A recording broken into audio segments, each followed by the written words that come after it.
ಮದ್ಯವ್ಯಸನಕ್ಕೆ ಒಳಗಾದವರನ್ನ ಅಪರಾಧಿಗಳಂತೆ ಅಥವಾ ಕಳಂಕದ ಪ್ರತೀಕವಾಗಿ ಕಾಣುವುದು ತಪ್ಪು. ಅದು ಚಿಕಿತ್ಸೆಯಿಂದ ಗುಣಪಡಿಸಬಹುದಾದ ಕಾಯಿಲೆ. ಅವರನ್ನ ದೂರ ತಳ್ಳುವುದಕ್ಕಿಂತ ಆತ್ಮವಿಶ್ವಾಸವನ್ನ ತುಂಬಿ ಹೊಸ ಬದುಕಿನತ್ತ ಕರೆದೊಯ್ಯೋದು ಸಮಾಜದ ಜವಾಬ್ದಾರಿಯಾಗಿದೆ ಅಂತ ಮಂಗಳೂರಿನ ಪ್ರಜ್ಞಾ ಕೌನ್ಸಿಲಿಂಗ್ ಸೆಂಟರ್ನ ಸಂಸ್ಥಾಪಕಿ ಡಾಕ್ಟರ್ ಹಿಲ್ಡಾ ರಾಯಪ್ಪನ್ ಅಭಿಪ್ರಾಯಪಟ್ಟಿದ್ದಾರೆ. ಅವರು ಆಳ್ವಾಸ್ ಪುನರ್ಜನ್ಮ ಶ್ರೀ ಕ್ಷೇತ್ರ ಗ್ರಾಮಾಭಿವೃದ್ಧಿ ಯೋಜನೆ ಹಾಗೂ ಅಖಿಲ ಕರ್ನಾಟಕ ಜನಜಾಗೃತಿ ವೇದಿಕೆ ಟ್ರಸ್ಟ್ ರಿಜಿಸ್ಟರ್ಡ್ ಧರ್ಮಸ್ಥಳ ಇವುಗಳ ಸಂಯುಕ್ತಾಶ್ರಯದಲ್ಲಿ ಮಿಜಾರಿನ ಆಳ್ವಾಸ್ನ ಪುನರ್ಜನ್ಮದಲ್ಲಿ ಆರಂಭಗೊಂಡ ರಾಜ್ಯ ಮಟ್ಟದ ಮಹಿಳಾ ಮಧ್ಯವರ್ಜನ ಶಿಬಿರದಲ್ಲಿ ಮುಖ್ಯ ಅತಿಥಿಯಾಗಿ ಭಾಗವಹಿಸಿ ಮಾತನಾಡಿದರು.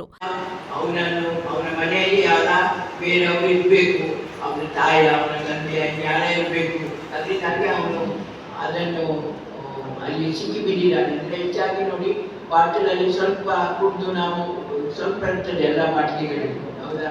ಅದು ರಮ್ ಆಗಲಿ, ಅದು ಜಿನ್ ಆಗಲಿ, ಅಥವಾ ಅದು WHO and the World Psychiatric Association has declared that alcoholism is a addiction and it is a addiction disease. ಅದು ಒಂದು ರೋಗ, ಎಲ್ಲ ರೋಗಗಳಾಗಿಯೇ ಎಡಿಕ್ಷನ್ ರೋಗ.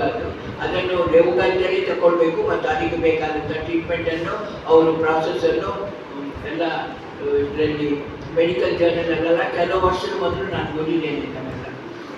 ಮಾಜಿ ಸಚಿವ ಕೆ ಅಭಯಚಂದ್ರ ಜೈನ್ ಮಾತನಾಡಿ, ಗ್ರಾಮೀಣ ಪ್ರದೇಶಗಳಲ್ಲಿ ಕುಟುಂಬದ ಸಮಸ್ಯೆಗಳು, ಮಾನಸಿಕ ಒತ್ತಡ, ಆರ್ಥಿಕ ಸಂಕಷ್ಟ ಹಾಗೂ ಸಾಮಾಜಿಕ ಪರಿಸ್ಥಿತಿಗಳಿಂದ ಅನೇಕ ಮಹಿಳೆಯರು ಮದ್ಯವ್ಯಸನಕ್ಕೆ ಒಳಗಾಗ್ತಾ ಇರುವುದು ಆತಂಕಕಾರಿ ಬೆಳವಣಿಗೆ ಅಂತ ಹೇಳಿದರು. ಇವತ್ತು ಒಂದು ವಿಶೇಷವಾದಂತಹ ಕಾರ್ಯಕ್ರಮ ಅಲ್ವಾಯ್ತು ಅಂತ ಹೌದು ಸರ್ ಅಂತ ಹೇಳಿದರು.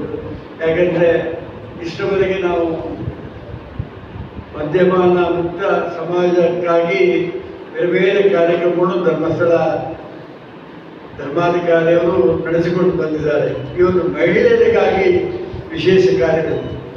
ಆದರೆ ಇದು ವೆರಿ ರ್ಯಾರ್ ಕೇಸ್ ಅಂತ ಕೂಡ ನಾನೇ ಹೇಳಿದೆ. ಆದರೆ ಮೇಡಮ್ ಇವಾಗ ಅವರ ಮಾತಿನಲ್ಲಿ ಹೇಳಿದರು, ಬೇರೆ ಬೇರೆ ಕಾರಣಗಳಿಂದಾಗಿ ಹೆಣ್ಣು ಮಕ್ಕಳು ಕೂಡ ಇದಕ್ಕೆ ಎಡಿಕ್ಟ್ ಆಗಿರ್ತಾರೆ. ಅವರ ಬದುಕು ಸುಧಾರಣೆಗಾಗಿ ಇವತ್ತು ಇಂತಹ ಕಾರ್ಯಕ್ರಮ ಅವಶ್ಯಕತೆ ಇದೆ ಎಂಬುದನ್ನು ಕೂಡ ಇಲ್ಲಿ ಅವರು ಉಲ್ಲೇಖಿಸಿದರು. ಆದ್ದರಿಂದ ಇವತ್ತು ಆಳ್ವಾಸ್ ಪುನರ್ಜನ್ಮ ಎಂಬ ವಿಶೇಷ ಕಾರ್ಯಕ್ರಮದೊಡನೆ ಇವತ್ತು ಈ ಕಾರ್ಯಕ್ರಮ ಇಲ್ಲಿ ನಡೀತಾ ಇದೆ. ಹೆಣ್ಣು ಮಕ್ಕಳು ಕೂಡ ಕೆಲವು ಬೇರೆ ಬೇರೆ ತೊಂದರೆಗಳಿಂದಾಗಿ, ಅದರಲ್ಲಿ ಕೂಡ ರೂರಲ್ ಏರಿಯಾ ಅಲ್ಲಿ ಇಂತಹ ಪರಿಸ್ಥಿತಿಗಳು ಬಹಳ ಜಾಸ್ತಿ. ಅದನ್ನು ಜನಜಾಗೃತಿ ಪ್ರಾದೇಶಿಕ ಕಚೇರಿ ಬೆಳ್ತಂಗಡಿಯ ಪ್ರಾದೇಶಿಕ ನಿರ್ದೇಶಕರಾದ ವಿವೇಕ್ ವಿನ್ಸೆಂಟ್ ಪಾಯ್ಸ್ ಮಾತನಾಡಿ, ಮಹಿಳೆಯರ ಘನತೆ ಮತ್ತು ಗೌರವಕ್ಕೆ ಯಾವುದೇ ಧಕ್ಕೆಯಾಗದ ರೀತಿಯಲ್ಲಿ ಶಿಬಿರದ ಸಂಪೂರ್ಣ ವ್ಯವಸ್ಥೆ ಮಾಡಲಾಗಿದೆ ಎಂದರು. ಸತ್ಯದ ಕಾರ್ಯಕ್ರಮ. ಯಾಕಂದರೆ ಮನೆಯಲ್ಲಿ ಎತ್ತಬೇಕು, ಸುಖ, ಶಾಂತಿ, ನೆಮ್ಮದಿ, ಆರೋಗ್ಯ, ಭಾಗ್ಯ ಬೇಕು. ಸಂಪತ್ತು ಅದು ಮತ್ತೆ ಸಂಪತ್ತಿದ್ದು ಸಮಾಧಾನ ಏನು ಬೇಕು? ಆ ಸುಖ ಸಂಪತ್ತನ್ನು ಕೊಡುವಂಥ, ಸಮಾಧಾನವನ್ನು ಕೊಡುವಂಥ, ನೆಮ್ಮದಿಯನ್ನು ಕೊಡುವಂಥ, ಪ್ರೀತಿ ವಿಶ್ವಾಸವನ್ನು ಬೆಳೆಸುವಂತಹ ತಾಣ ಅದು ನಮ್ಮ ಮನೆ. ಅದು ಆ ಮನೆಯಲ್ಲಿ ಎಲ್ಲರೂ ತಂದೆ ತಾಯಿ ಮಕ್ಕಳು ಸಮಾನವಾಗಿ ಚಿಂತನೆ ಮಾಡಬೇಕಾದ್ರೆ ಈ ರೀತಿ ನಾವು ದುಶ್ಚಟದ ಆ ಮನೆಯಲ್ಲಿ ಇರಬಾರ್ದು. ಖಂಡಿತ ಹೆಣ್ಣು ಸಂಸಾರದ ಕಣ್ಣು. ಚೆಲುವಿನ ಅಂದದ ಮೊಗಕ್ಕೆ ಕಣ್ಣೇ ಭೂಷಣ, ಸುಖ ಸಂಸಾರಕ್ಕೆ ಸತಿಯೇ ಕಾರಣ. ಆ ಹೆಣ್ಣೆ ದಾರಿ ತಪ್ಪಿದ್ರೆ ಏಲಿ ಎಂದು ಹೊಲವೇ ತಂದೆ ಅನ್ನೋ ಮಾತನ್ನು ಈಗ ಹೇಳಿದ್ರು. ನಾನು ಪ್ರೊಫೆಸರ್ ಹೇಳಿದ್ದಕ್ಕಿಂತ ಅಮ್ಮ ಅಂತ ಹೇಳಿಬಿಡ್ತೀನಿ. ಯಾಕಂದರೆ ಅವರು ಹೇಳಿದ ಪ್ರತಿಯೊಂದು ಮಾತುಗಳು ಸತ್ಯ. ಅವರು ಸತ್ಯ ದರ್ಶನ ಮಾಡಿದ್ದಾರೆ.